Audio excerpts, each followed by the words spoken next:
Welcome, kindred spirits, to a place of positivity, passion, and purpose. Thank you for choosing our video on the Sinister Pig. Sit back, relax, and enjoy the ride. The Sinister Pig is a crime novel by American writer Tony Hillerman, the 16th in the Joe Leaphorn Chee Navajo Tribal Police series, first published in 2003. It was a New York Times bestseller.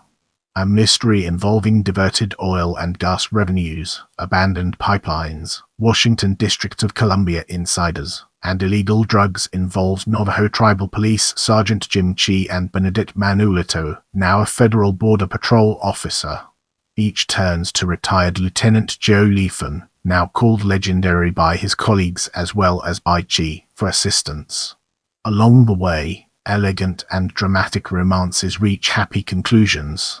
As we enter this new phase, let's uncover the impact of plot summary on our broader topic.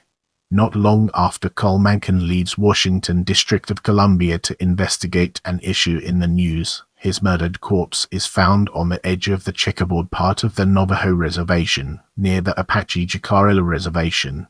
Soon, his vehicle is found on the Jicarilla Reservation. Each use of Mencken's credit card is monitored by the issuer, a high-level intervention that sends Sergeant Chee and FBI agent Osborne to retrieve the card from the workmen using it after finding it in trash they picked up. In Washington, D.C., the newsworthy issue is the large amount of royalties never paid to the tribes who own the land providing natural resources, including oil, natural gas, and coal. The tribes are suing the Department of Interior.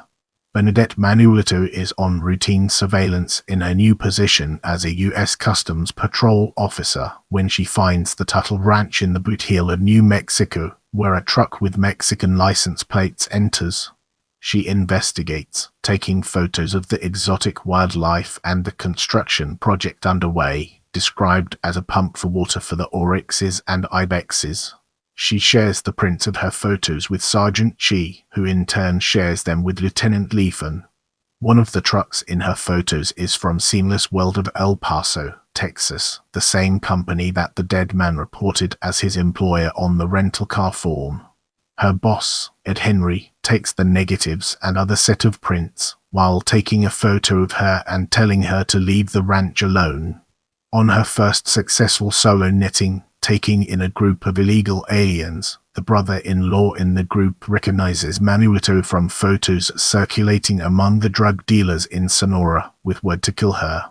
Her roommate Mrs. Garza calls Leaphorn with this information, because Manuelito will not call Chee. Leaphorn finds that the pathway of the unused pipeline from the now-deceased Mexican copper mine passes right through the Tuttle Ranch, shown on an old map when the smelter was active. He figures the work recently done at each place is to get the pipeline working again, either to divert natural gas or oil southbound, or to bring in drugs northbound.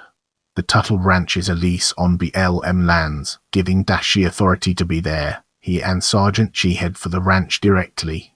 Directed by her boss to the Tuttle Ranch, Manuelito finds herself in an awkward position. The usually locked and guarded gate is swinging open, and no one is in sight. She drives to the building, climbing on her vehicle to look in through the only windows. 3 men approach her. Windsor aims his hunting rifle at her. Her weapon is taken by Diego and the 4 proceeds inside the building. Manuelito sees the drugs at the opening from the pipeline. Windsor plans to execute her. Budge tells her in Spanish to claim she is from DEA and willing to take a cut of the money Windsor will get from the amount of drugs she sees, which she does. Windsor talks about the mistaken killing of Mencken, who was not involved in illegal drugs, but hunting out the situation on royalties owed for resources extraction, and mentions the fate of Chrissy. Budge takes her weapon from Diego while Manuelito kicks the rifle. Winslow hits her with the butt of the rifle. Then Budge shoots Winslow. Budge tends to her wound. He and Diego leave. Manuelito sits in her vehicle, after calling her own dispatcher and the state police for assistance. Sergeant Chee and Cowboy Dashi arrive at the ranch to find her resting in her vehicle. This scene evokes the words from Chee that he loves Bernie, words he could not say these 6 months. Then he and Dashi listen to what happened and see the private airplane above, heading for Mexico. Customs officers, the FBI, the DEA, the state and county police, and Dashi of the Bureau of Land Management discuss who has authority, until someone from Homeland Security arrives to trump them all. Manuelito takes pain medication from the medics, who take her to the hospital.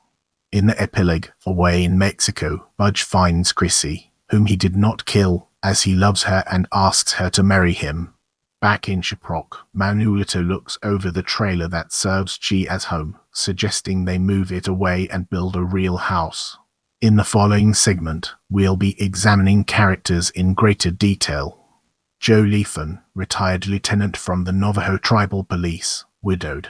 He lives in Window Rock, Arizona.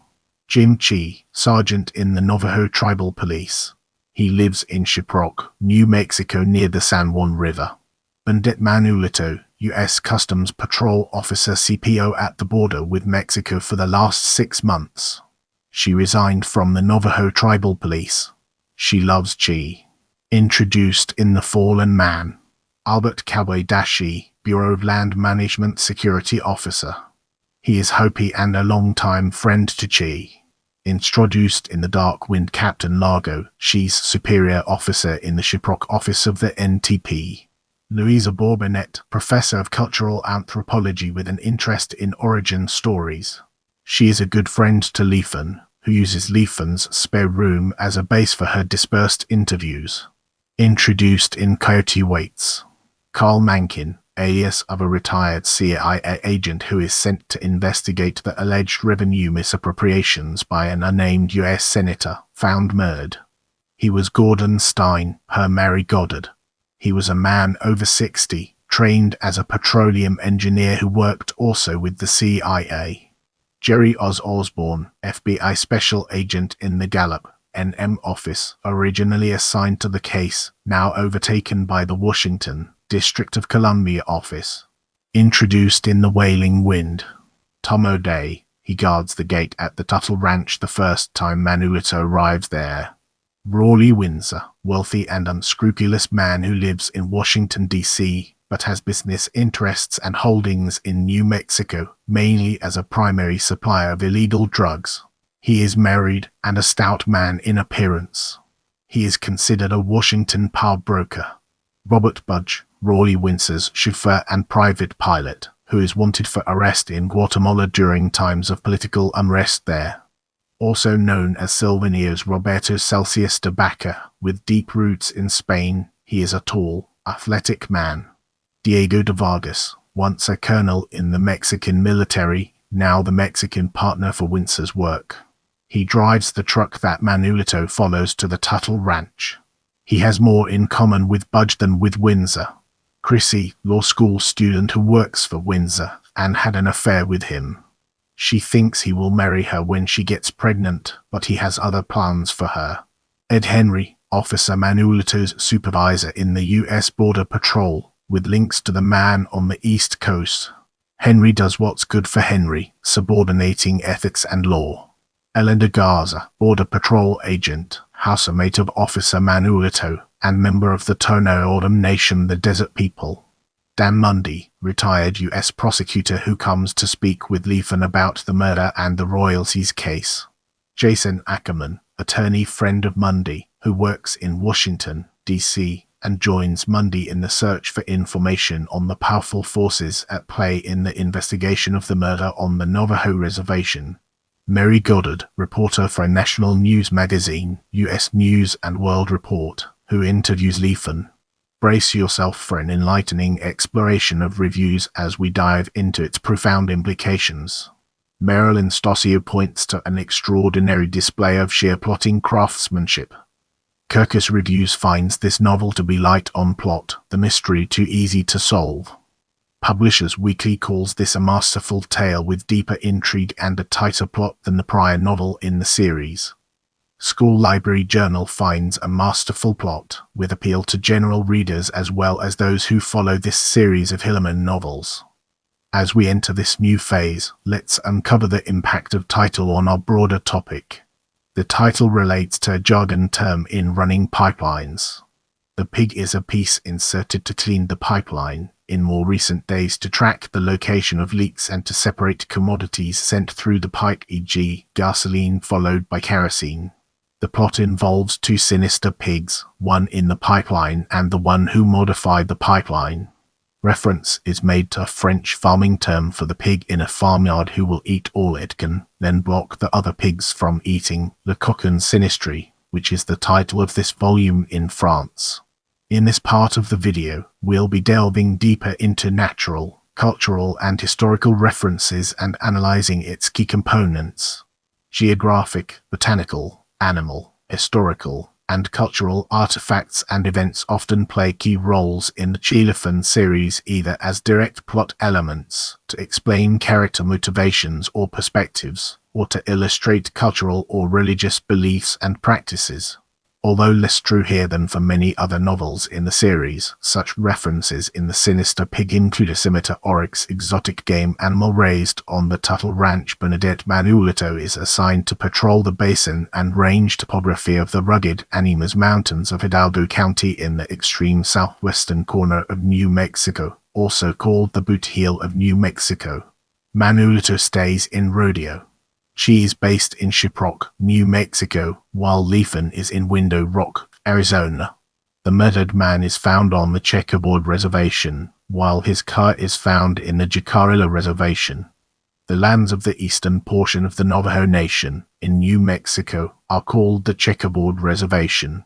This arose from the way in which land was given to railroads in the 19th century, leaving questions of who owns land a problem for police jurisdictions, among others.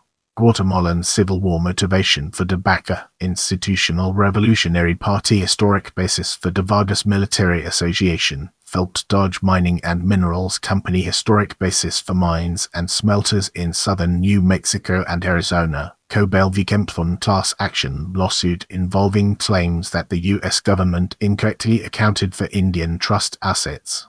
Without further ado, let's move on to the topic of narrative style. Each chapter of the novel is from the viewpoint of a specific character, rather than the views of Chee or Leaphorn alone. For example, the reader knows what sort of man Windsor is before Chee, Leaphorn or Manuelito know. At the end, Chee and Chee get lost en route, while Manuelito is facing her tormentor and her two unexpected allies in a small building on the Tuttle Ranch. Remember, knowledge is power. Keep learning, growing, and exploring.